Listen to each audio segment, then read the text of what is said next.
إن الحمد لله نحمده ونستعينه ونستغفره ونؤمن به ونتوكل عليه ونعوذ بالله من شرور أنفسنا ومن سيئات أعمالنا من يهده الله فلا مضل له ومن يضلل فلا هادي له وأشهد أن لا إله إلا الله وحده لا شريك له وأشهد أن محمدًا عبده ورسوله أما بعد فإن خير الحديث كتاب الله وخير الهدي هدي محمد صلى الله عليه وسلم وشر الأمور محدثاتها وكل محدثة بدعة وكل بدعة ضلالة وكل ضلالة في النار.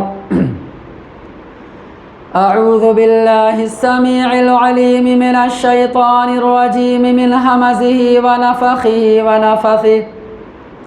بسم الله الرحمن الرحيم. يا أيها الذين آمنوا اتقوا الله حق تقاته ولا تموتن إلا وأنتم مسلمون. يا أيها الناس اتقوا ربكم الذي خلقكم من نفس واحدة وخلق منها زوجها وبث منهما رجالا كثيرا ونساء واتقوا الله الذي تساءلون به والأرحام إن الله كان عليكم رقيبا. يا أيها الذين آمنوا اتقوا الله وقولوا قولا سديدا يصلح لكم أعمالكم ويغفر لكم ذنوبكم ومن يطع الله ورسوله فقد فاز فوزا عظيما. وقال تعالى أيضا: بسم الله الرحمن الرحيم. ولقد خلقنا الإنسان ونعلم ما توسوس به نفسه ونحن أقرب إليه من حبل الوريد إذ يتلقى المتلقيان عن اليمين وعن الشمال قعيد ما يلفظ من قول إلا لديه رقيب عتيد.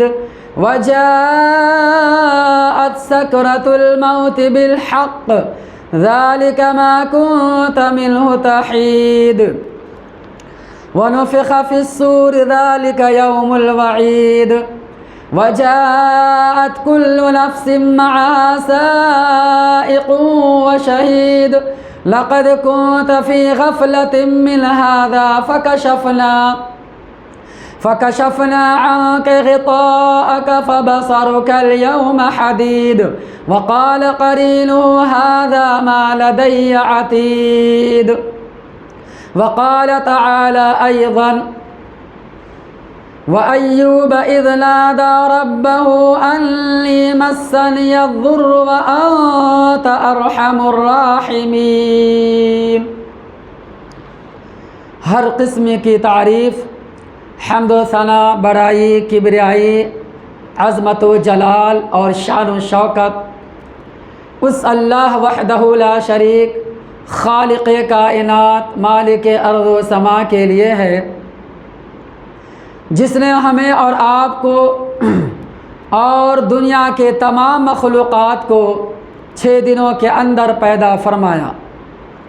اس کے بعد بے شمار لا تعداد الگنت درود و سلام ہو بالعموم سارے نبیوں پر اور بالخصوص آخری نبی محمد الرسول اللہ صلی اللہ علیہ وسلم پر، کہ وہ ذات مقدسہ مبارکہ مطہرہ جن کو اللہ رب العزت نے تمام دنیا والوں کے واسطے رحمت بنا کر بھیجے اور جن کے ذریعے اہل کائنات کی ہدایت و رہنمائی کا بندوبست فرمایا۔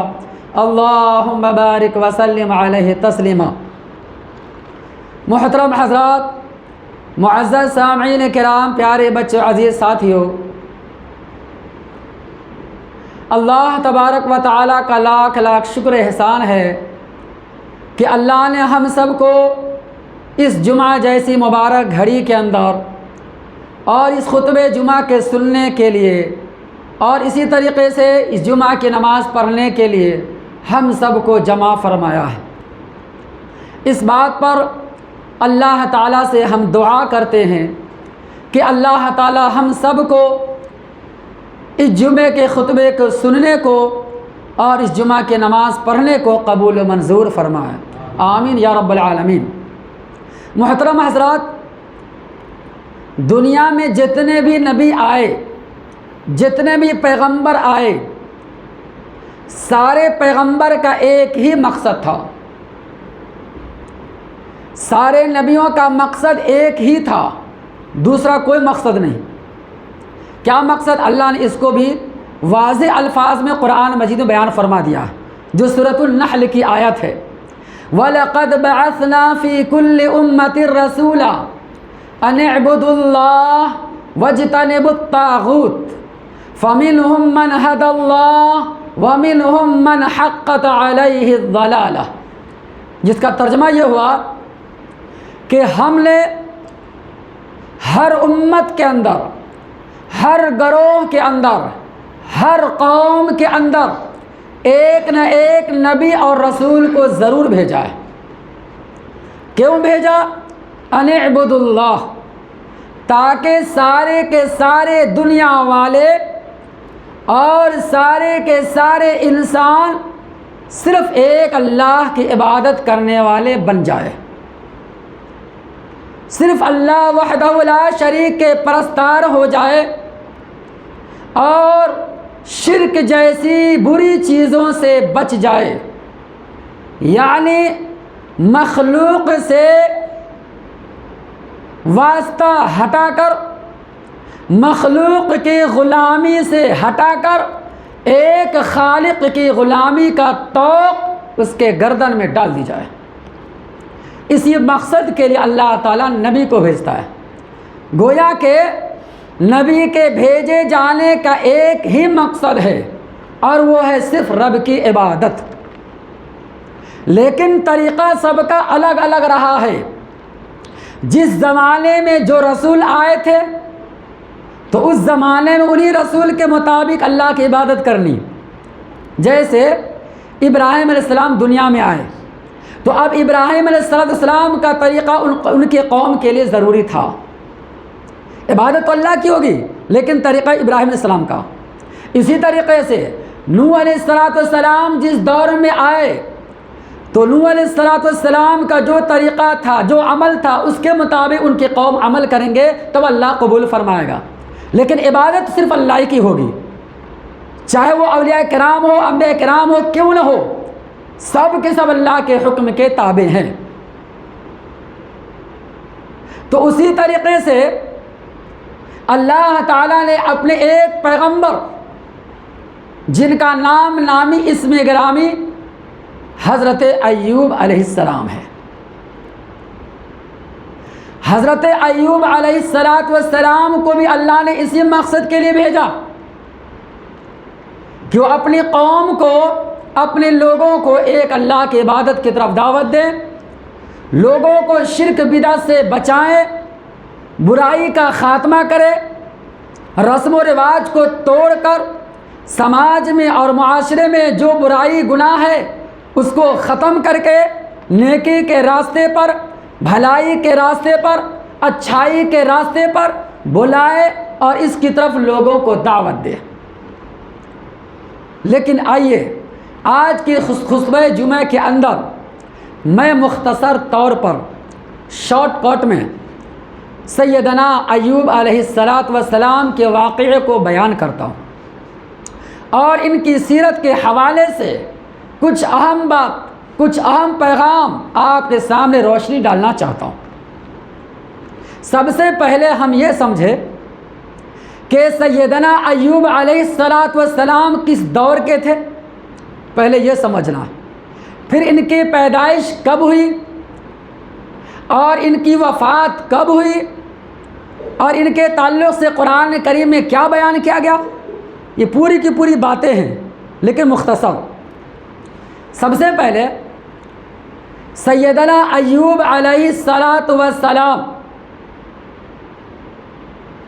یہ یوسف علیہ الصلاۃ والسلام کے زمانے کے بعد کا واقعہ ہے. گویا کہ یوسف علیہ الصلاۃ والسلام کے زمانے کے بعد یہ پیدا ہوئے ہیں ایوب علیہ السلام. اور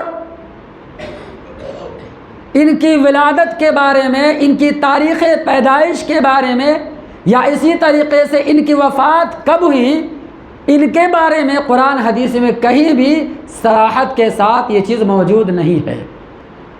بس جب ان کے بارے میں موجود نہیں ہے کہ کب پیدا ہوئے، کب مرے، کب انتقال ہوا اور کتنی سال کی عمر پائے، مختلف باتیں ہیں، مختلف رائے ہیں.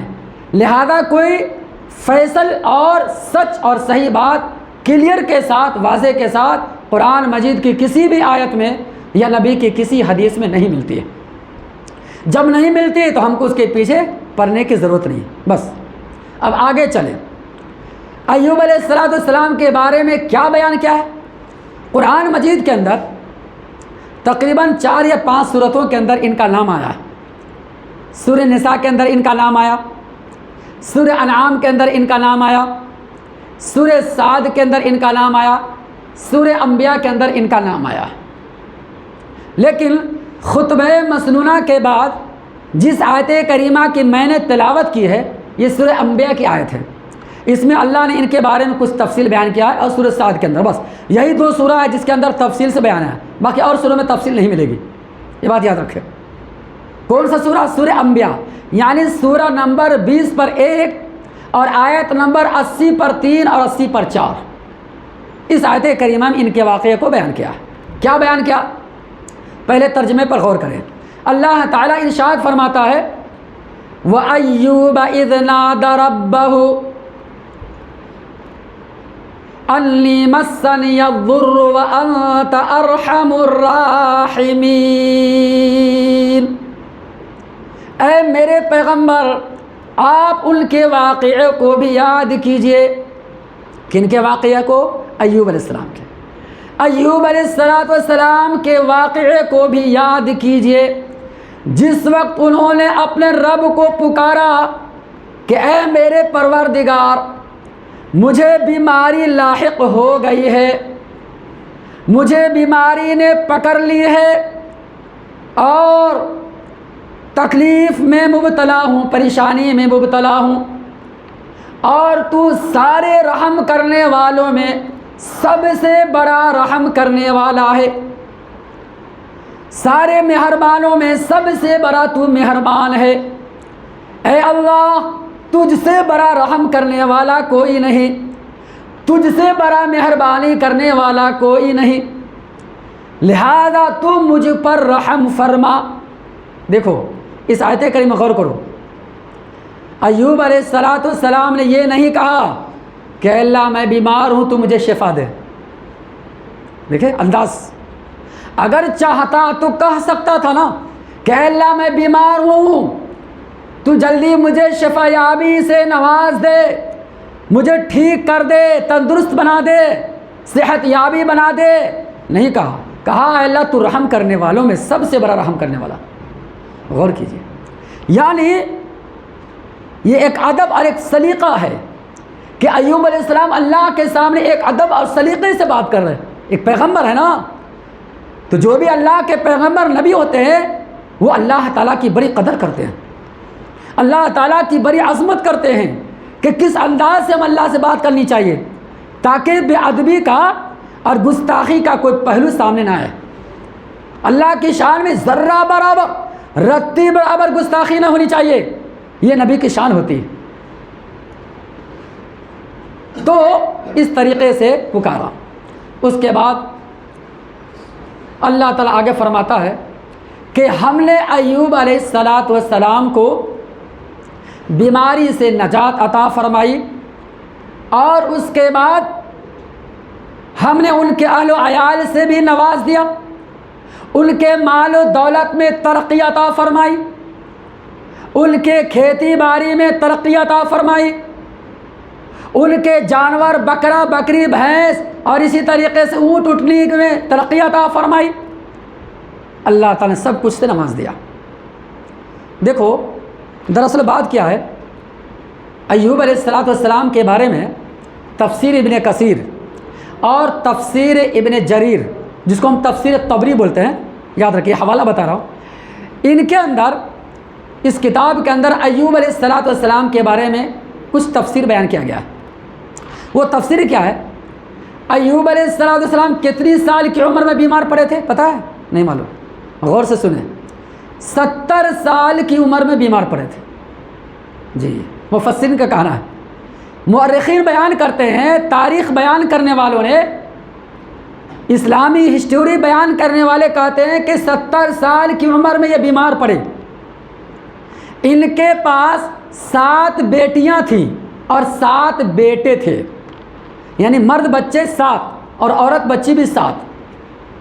ان سب کو اللہ تعالیٰ نے وفات دے دیا، سب مر گئے، اور اللہ نے ان کو کافی مال و دولت سے نوازا تھا۔ مال و دولت کی بہتات، مال و دولت کی ریل پیل، مال و دولت کی کثرت، مال و دولت کی فراوانی، مال و دولت کی زیادتی، سب کچھ اللہ نے ان کو دے رکھا تھا۔ اولاد سے بھی نوازا تھا، بیویوں سے بھی نوازا تھا، ان کے پاس کئی بیویاں تھیں، اور اللہ نے اس کو کھیت باغات بھی دے رکھے تھے، وہ زمین میں کاشتکاری کھیتی باڑی بھی کیا کرتے تھے، اور اللہ نے ان کو بہت سارے جانوروں سے بھی نوازا تھا، بکرا بکری اونٹ اٹھنی وغیرہ ذالک، بہت سارے مال و دولت سے نوازا تھا۔ اللہ نے اتنی ساری نعمت ان کو دے رکھی تھی، لیکن اللہ تعالیٰ نے ان کو آزمایا۔ کیسے آزمایا؟ اس کو بھی اللہ نے قرآن میں ذکر کیا ہے، اِنَّا وَجَدْنَاهُ صَابِرًا، ہم نے اس کو صبر والا ہی پایا۔ اللہ اکبر، جہاں بھی آزمایا، جیسے بھی آزمایا، ہر اعتبار سے وہ صبر والا ہی پایا میں نے۔ اللہ تعالیٰ کو شکر ادا کرنے والے، مصیبت اور پریشانی پر صبر کرنے والے، اور کوئی گلہ شکوہ نہ کرنے والے، اللہ کے حکموں پر چلنے والے، اپنے خاندان کو دین کی طرف دعوت دینے والے، اور ذرہ برابر بھی زبان پر اللہ تعالیٰ کے بارے میں کوئی شکایت نہیں لایا۔ اللہ، یہ ایوب علیہ السلام تھے۔ لیکن کیا ہوا؟ اتنی سارے مال و دولت دیا، جب یہ 70 سال کی عمر میں پہنچے تو اللہ نے سب کچھ چھین لیا، مال و دولت سے محروم کر دیا، بیوی بچے سے بھی محروم کر دیا، جتنے اولادیں تھے سب اولاد مر گئے، جتنے باغات تھے اور جتنے زمین و جائیداد تھے سب کے سب ختم ہو گئے، سب کے سب اللہ تعالیٰ ان کو محروم کر دیا اور بیماری میں مبتلا کر دیا۔ اب سوال یہ پیدا ہوتا ہے، وہ کون سی بیماری تھی کہ جس بیماری کے اندر اللہ نے ایوب کو مبتلا کر دیا تھا؟ اس کے بارے میں مختلف باتیں ہیں، کوئی کہتا فلاں بیماری تھی، کوئی کہتا فلاں بیماری تھی، کوئی کچھ بولتا ہے۔ یہ سب کے سب بیکار باتیں، یاد رکھیں، کوئی بات صحیح نہیں ہے۔ بس اللہ صرف اتنا بولتا ہے کہ ہم نے ان کو بیماری میں ڈال کر آزمایا، بس۔ کون سی بیماری تھی؟ کینسر کی بیماری، کہ گلے کی بیماری، کہ پیٹ کی بیماری، کون سی بیماری؟ کچھ نہیں، قرآن حدیث میں کہیں اس کا ذکر نہیں۔ اور جو حضرات یہ کہتے ہیں کہ ایوب علیہ السلام کو خطرناک بیماری تھی، لوگ کہتے ہیں اتنی خطرناک اور ہلاک کرنے والی بیماری تھی کہ ان کے جسم میں کیڑے پڑ گئے تھے، دیکھو یہ غلط بات، یہ بے بنیاد باتیں ہیں۔ بتاؤ، ایک پیغمبر کے بارے میں ایسا گمان رکھنا چاہیے؟ ایک نبی پیغمبر اور کیڑے پڑ گئے، ساری دنیا والے بھاگ گئے، سب اس سے نفرت کرنے لگے، کوئی قریب نہیں بیٹھتے تھے، کوئی نزدیک نہیں آتے تھے، کوئی ان سے بات چیت نہیں کرتے تھے، سب دور ہو گئے۔ بھائی اللہ کا نیک بندہ، اللہ تعالیٰ اپنے نیک بندے کے ساتھ ایسا کرے گا کیا؟ بتاؤ جی، اپنے عقل سے بھی سوچو۔ ایک پیغمبر، ایک نبی کے بارے میں یہ گمان کیا جا سکتا ہے کہ ان کے جسم میں کیڑا پھیل گیا اور بدن سے جب کیڑا نیچے اترتا اس کو پھر بدن پہ لگا لیتے؟ استغفر اللہ، کتنی غلط بات ہے۔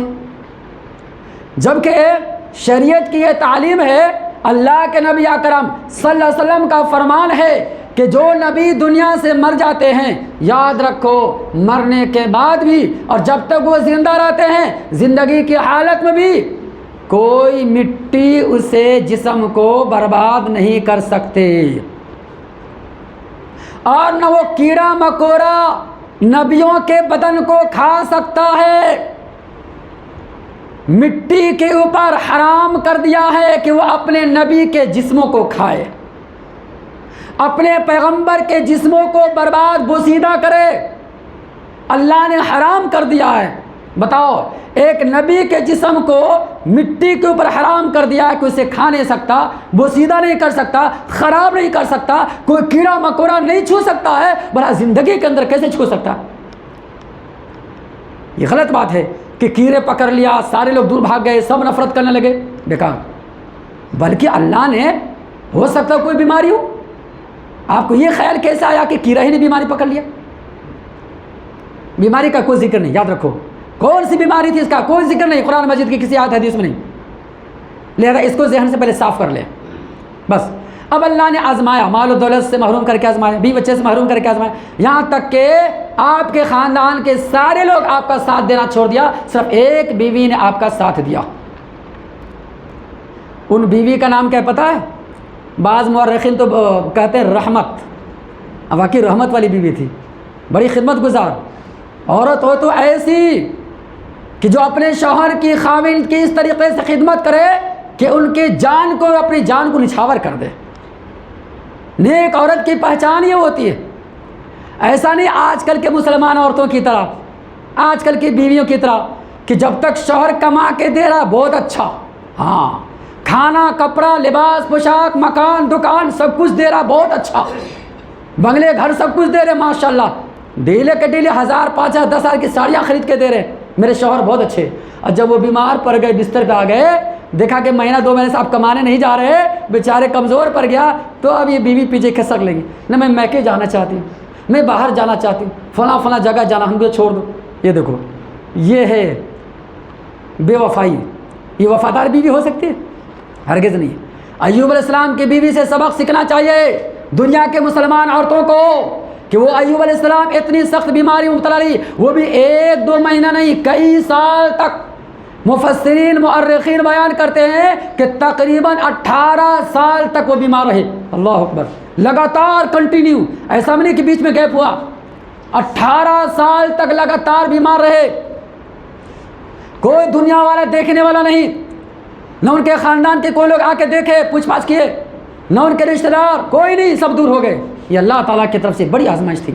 آج ہم لوگ مہینہ کیا 2 دن 3 دن بیمار پڑ جائے، بستر پکڑ لے تو پریشان ہو جاتے ہیں، گھبرا جاتے ہیں، کیا ہو گیا، میرے بچے کے ساتھ کیا ہوگا، میرے بیوی کے ساتھ کیا ہوگا، میرے خاندان کے ساتھ کیا ہوگا، میں اب کمانے کے لائق نہیں رہا، میں بستر پکڑ لیا ہوں۔ 2 سے 3 دن میں آدمی بیمار پڑتا ہے، پریشان ہو جاتا ہے، بے صبری کا مظاہرہ کرنے لگتا ہے اور گلا شکوہ کرنے لگتا ہے۔ سیکھو ایوب علیہ السلام کی زندگی سے کہ وہ ایوب علیہ السلام تنے تنہا، صرف ان کی بیوی ساتھ، صرف 2 جنے، باقی کوئی دنیا والا ساتھ دینے والا نہیں۔ کون ساتھ دیا؟ صرف اللہ تعالیٰ ساتھ دیا۔ ایمان تھا تو اللہ پر ایمان تھا، توکل تھا تو اللہ پہ توکل تھا، کسی اور پر بھروسہ نہیں، اللہ پر اعتماد کیا، اللہ کی عبادت کرتے رہے، اور ذرہ برابر بیماری کی حالت میں ایک بھی نافرمانی نہیں کی۔ اللہ نے جیسے کہا ویسے عمل کرنا شروع کرتے گیا۔ وہ ایوب علیہ السلام کہتے ہیں، ایک دفعہ کی بات ہے، تفسیر طبری میں ہے اور تفسیر میں کثیر مل جائے گا، کہ ایک دفعہ ان کی بیوی راستے میں جا رہی تھی، راستے میں جاتے جاتے ایک شیطان ملا، بدماش قسم کا۔ وہ شیطان جب ملا، اس کے بارے میں بتایا جاتا کہ وہ ڈاکٹر تھا، طبیب، تو وہ شیطان ڈاکٹر کی شکل میں تھا سامنے۔ اب راستے میں ان کی بیوی کی ملاقات ہو گئی، ایوب علیہ السلام کی بیوی کی ان سے، تو ان کی بیوی کہنے لگے کہ آپ ڈاکٹر ہو؟ کہ ہاں میں ڈاکٹر ہوں، ہر بیماری کا علاج کر دیتا ہوں میں۔ تو کہنے لگا ایسا کرو، میرے خاوند بیمار ہیں، اور آج سے نہیں کئی سال سے بیمار ہیں، پریشان ہیں، لہذا آپ ایسا کریں، ذرا میرے خاوند کے بارے میں، شوہر کے بارے میں کوئی علاج ہے تو بتا دو، راستہ نکالو۔ تو وہ شیطان کہنے لگا، طبیب ڈاکٹر ایسا کرو، 2 سے ایک کام کرو۔ بولے کیا؟ بولے دیکھو میں کچھ دوا دیتا ہوں، یہ دوا لے جا کر کے اپنے شوہر کو دینا علاج کے لیے، استعمال کرنے کے لیے. اگر ٹھیک ہو جائے تو یہ کہنا کہ فلاں ڈاکٹر صاحب کی وجہ سے ٹھیک ہوا ہے. دیکھو جملے پہ غور کرو, غور سے سننا, کیسے کیسے شیطان لے جاتے گھما کے. کیا کہا؟ اگر ٹھیک ہو جائے تو, نہیں ٹھیک تو کوئی بات نہیں. اگر ٹھیک ہو جائے تو کہہ دینا اپنے خاوند سے, دنیا والوں سے, کہ فلاں ڈاکٹر کی وجہ سے ٹھیک ہوا ہے. یا نہیں تو اگر یہ بھی نہیں کہہ سکتی ہو تو یہ دوسری بات کہہ دینا کہ اگر ٹھیک ہو جائے تو میرے نام کا ایک بکرا چڑھا دینا. دیکھو, میرے نام کا ایک بکرا ذبح کر دینا, میرے نام کا ایک جانور قربان کرنا. دیکھو اب دونوں دیکھا جائے دونوں بات میں شرک ہے نا, دونوں میں شرک کی ملاوٹ ہے. چاہے یہ بولو چاہے وہ بولو, شرک ہے. اب بیوی تو سن لیے, کچھ جواب تو نہیں دیا وہاں, نہ ہاں نہ یا کچھ نہیں, سن کر کے آ گئی. آنے کے بعد خاوند کے سامنے ذکر کیا کہ ایوب سنیے. دیکھو نام لے کے بلا رہے ایوب اپنے شوہر کا. اور آج کل مسلمانوں کے کیا عقیدہ ہے, ارے ہسبینڈ کا نام لینا, رے نہیں تو طلاق ٹوٹ جائے, طلاق ہو جائے گی, نکاح ٹوٹ جائے گا. ارے بیوقوف کس نے کہا یار, اتنی بڑی جہالت. بولے طلاق ہو جائے گا, نکاح ٹوٹ جائے گا نام لینے سے. ایک دفعہ کی بات سن لیجیے, ایک چٹکلا بات کو سمجھانے کے لیے, اپنی طرح متوجہ کرنے کے لیے ایک واقعہ بولتا ہوں. ایک دفعہ کی بات ہے, ایک مولوی صاحب بیچارہ تقریر کر رہے تھے اور تقریر کے دوران شوہر ہسبینڈ کے بڑی فضیلت بیان کر رہے تھے, بیوی کے مردوں پر یہ حق ہے, مردوں پر بیوی کے یہ حق ہے وغیرہ ذالک. تو اتنے میں کیا ہوا, ایک عورت آ کر کہہ رہی ہے کہ مولوی صاحب ہم جب بھی نماز پڑھتے ہیں نا تو نماز میں جب اتحیات میں بیٹھتے ہیں لاسٹ میں اور سلام پھیرنے کا وقت آتا ہے, السلام علیکم ورحمۃ اللہ, السلام علیکم ورحمۃ اللہ, تو ایسے وقت میں کیا کرتا ہے پتہ ہے, میں وہ رحمۃ اللہ نہیں بولتا ہوں, السلام علیکم فلاں کے ابو, السلام علیکم فلاں کے ابو, فلاں کے ابو بولنے لگے. تو مولوی صاحب نے کہا کیا بات ہے بھائی, فلاں کے ابو کیوں بولے یہاں پہ, وہ رحمۃ اللہ بولنا چاہیے نا.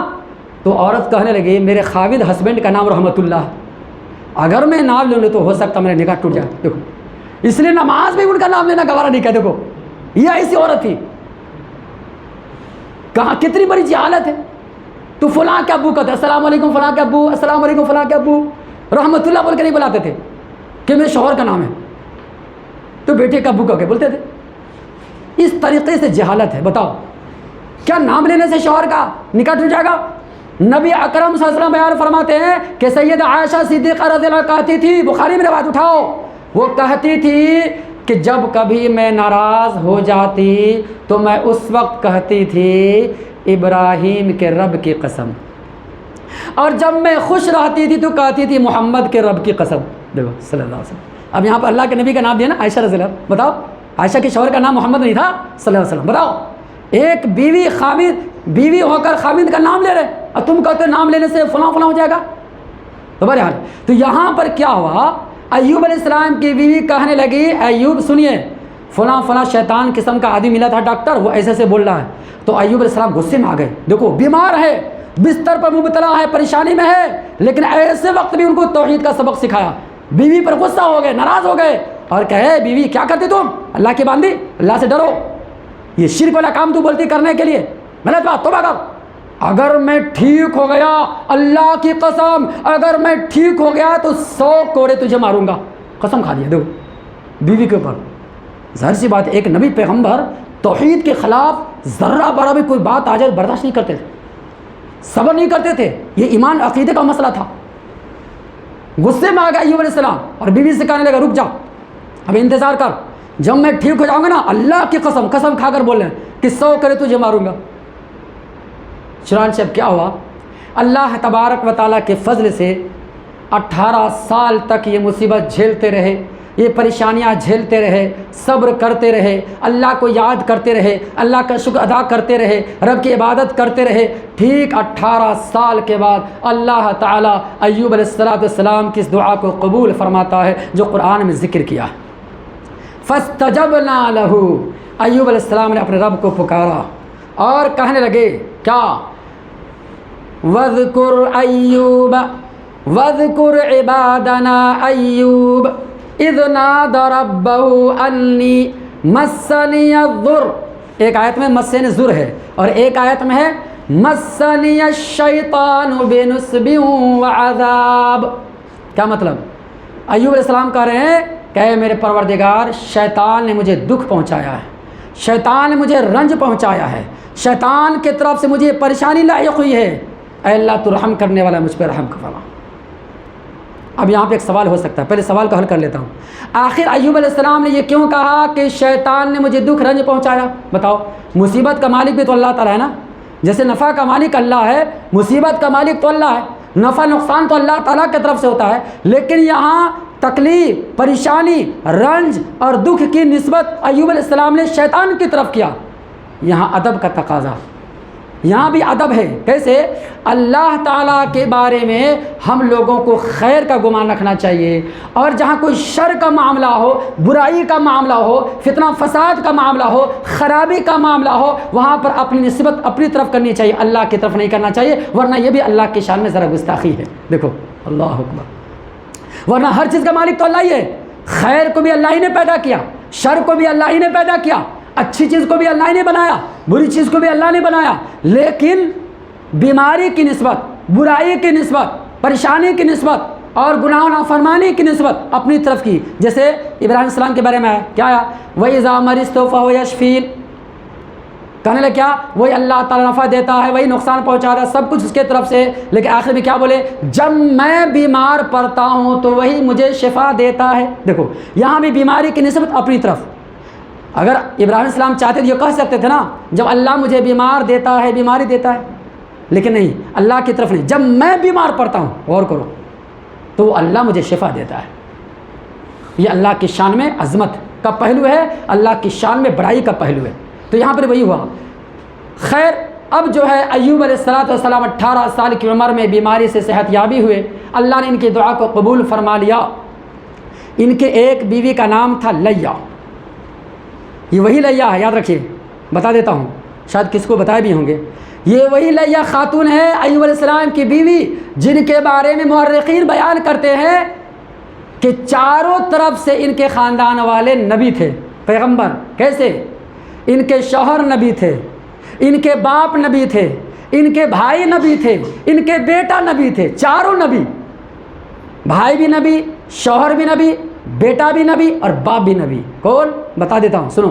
لیا بنت یعقوب ان کا نام ہے، یاد رکھنا۔ یعقوب علیہ السلام کی بیٹی ہوئے تو باپ یعقوب علیہ السلام پیغمبر ہوئے۔ اچھا، ان کے بھائی کا نام تھا ذوالکفل، وہ بھی نبی تھے، قرآن نے ذکر کیا ذوالکفل۔ ان کے شوہر کا نام بھی بتایا، ایوب علیہ السلام، اور ان کے بھائی کا نام یوسف علیہ السلام، تو چاروں نبی ہوئے نہیں؟ دیکھو، یہ خاتون ہے۔ تو بہرحال ایوب علیہ السلام کو اللہ نے جب بیماری سے شفا یابی دی مکمل طور پر، اب اس کے بعد ٹھیک ہو گئے تو قسم کھا چکے تھے، پتہ نا بھی، قسم کھا چکے تھے اپنے بیوی کو 100 کوڑے لگاؤں گا، اب کیا کروں؟ گھبرا گئے، پریشان ہو گئے، یار اتنی ساری زندگی پر بیوی نے ہمیں ساتھ دیا ہے، اگر میں 100 کوڑے لگاؤں تو بچے گا نہیں تو مر جائے گی۔ 100 کوڑے یہیں پہ ہے، وہ کون سا کوڑا جو جانور کو مارتے ہیں؟ ہاں، ایک کوڑا لگے تو بیٹھ جاتا آدمی، مر جاتا، حالت پنچر۔ 100 کوڑے بولے تو یہیں پہ ہے۔ اب پریشان ہو گئے، گھبرا گئے، ٹینشن میں آ گئے، اللہ سے دعا کرنے لگے، اے اللہ کوئی راستہ نکال دے، میں نے بیوی کے بارے قسم کھائی اور تیرے نام کی قسم کھایا ہوں، لہذا قسم کو پورا کرنا ضروری ہے، ورنہ تیری بے حرمتی ہو جائے گی، تیری بے عزتی ہو جائے گی، اے اللہ کوئی راستہ بتا دے۔ تو اللہ تعالیٰ قرآن کی آیت اتار کر کہہ دیا، اللہ نے کہا ایوب ایسا کر، خذ بیدک ضغثا، کیا مطلب؟ اللہ کہتا ہے اے ایوب تم اپنے ہاتھ میں لکڑی کا موٹا تنکا، مٹھی بھر تنکا لے لو، لکڑی کا تنکا ہوتا ہے نا، مٹھی بھر لکڑی کا تنکا پکڑ لو۔ مفسرین بیان کرتے ہیں کہ جھاڑو کا تنکا، اس جھاڑو کے 100 تنکے لے لو، 1 2 3 ایسے گنتی کر کے 100، تم نے کہا نا کہ 100 کوڑے ماروں گا، 100 تنکے لے لو اور جھاڑو جیسے لپیٹ لو اور ہاتھ میں رکھ لو، ایک بار مار دو، 100 تنکے ہو گئے پورے، 100 کوڑے ہو جائے گا۔ اس طریقے سے ان کی جان بھی بچ جائے گی اور تمہاری زندگی بھی کٹ جائے گی، الحمدللہ۔ تو اس طریقے سے اللہ کہتا ہے تم قسم کو بھی پورا کر لو گے اور تمہاری عزت جانی بچ جائے گی، ہر چیز معاملہ آسان ہو جائے گا۔ اس طریقے سے اللہ کا حکم آیا، یہ کام پورا کر دیا۔ اس کے بعد آگے اللہ کہتا ہے انا وجدناہ صابرا، ہم نے ایوب کو بڑا صبر والا پایا۔ ایک دفعہ کی بات ہے، جب بیماری سے ٹھیک ہو گئے تو اللہ تعالیٰ پھر واپس جتنی کی جتنی دولت تھی سب واپس کر دیا، بلکہ اس سے زیادہ مزید جتنے اولاد گزر چکے اس سے زیادہ ڈبل اولاد اللہ نے دیا، جتنا مال و دولت ان کے چھین گئے تھے اس سے زیادہ مال و دولت اللہ نے عطا کر دیا. جتنے زمین جائیداد ختم ہو گئے تھے سارے زمین جائیداد کو واپس اللہ نے کر دیا. دیکھو یہ شکر گزاری کا اور صبر کرنے کا اتنا بڑا فائدہ ہے کہ اللہ دنیا میں پھر مال و دولت سے نواز دیا. یہ ایوب علیہ السلام تھے. آخری بات صحیح بخاری میں ایک واقعہ ہے ایوب علیہ السلام کے تعلق سے. کہتے ہیں کہ ایک دفعہ اللہ کے نبی اکرم صلی اللہ علیہ وسلم بیان فرماتے ہیں کہ ایوب علیہ السلام غسل کر رہے تھے, ننگے نہا رہے تھے, بدن پہ کپڑا نہیں تھا, ننگے نہا رہے تھے. اتنے میں کہا سونے کی ٹڈیاں اوپر سے گرنے لگی برسات کی طرح, سونے کی ٹڈیاں بارش ہونے لگی. اب ایوب علیہ السلام جب دیکھا کہ سونے کی ٹڈیاں گرنے لگی تو کپڑا سے جلدی جلدی کپڑا لائے, کپڑا میں رکھنے لگے, کپڑا کے اندر لپیٹنے لگے. تو اللہ نے کہا اے ایوب کیا بات ہے, کیا اللہ نے تم کو اتنے ساری چیزوں سے نوازا ہے, کیا کافی نہیں ہے؟ کیا تمہارے لیے اتنی چیزیں اللہ نے دیا, تم کو کیا صبر نہیں؟ دیکھو پھر یہاں صبر کا امتحان اللہ پوچھتا ہے, حالانکہ اللہ جانتا ہے دل کی حالت کو, پھر بھی اللہ پوچھتا ہے اے ایوب اتنی ساری چیزیں سے میں نے نوازا, ہر چیز واپس کر دیا, اب تم خوشی میں ہو, پھر بھی تم سونے کی ٹڈی گر رہا لے رہے ہو, کیا بات؟ تو ایوب علیہ السلام نے کیا جواب دیا؟ کہنے لگا اے اللہ جب تو نے بغیر مانگے ہم کو دے رہا ہے تو میں نے لینے والا, تو دینے والا, میں ایسے ہی ضائع کیسے کروں, میں تو لے کر تیرا شکر ادا کروں گا. دیکھو اس طریقے سے وہ اللہ کی نعمت کو حاصل کیے. یہ ایوب علیہ السلام تھے جن کے تعلق سے مختصر طور پر میں باتیں بیان کی. بہت ساری وقت بھی ہو گیا, اب میں نہیں چاہتا اب بات کو آگے بڑھاؤں. اللہ سے دعا کر اللہ تعالیٰ ہم تمام مسلمانوں کو دین کے صحیح سمجھ اور نیک عمل کی توفیق عطا فرما. اے اللہ فضل کا, کرم کا, رحم کا معلوم فرما. اے اللہ جن مسلمان بھائیوں نے دعا کے لکھا ہے یا کہا یا ان کا میرے اوپر حق ہے یا دعا کی امید رکھتے ہیں, اے اللہ ان سب کو اپنے اپنے جائے مقاصد میں کامیاب نصیب فرما. اے اللہ فضل کا, کرم کا, رحم کا معاملہ فرما. اے اللہ ہم تمام مسلمانوں کا ایمان پر توحید پر خاتمہ نصیب فرما. اے اللہ مرنے کے بعد قبر کے عذاب سے حفاظت فرما. ہم تمام مسلمانوں کو جنات الفردوس میں داخل نصیب فرما. آمین یا رب العالمین. بارك الله لنا ولكم في القرآن المجيد ونفعني بالآيات والذكر الحكيم إنه تعالى جواد كريم مالك رؤوف رحيم.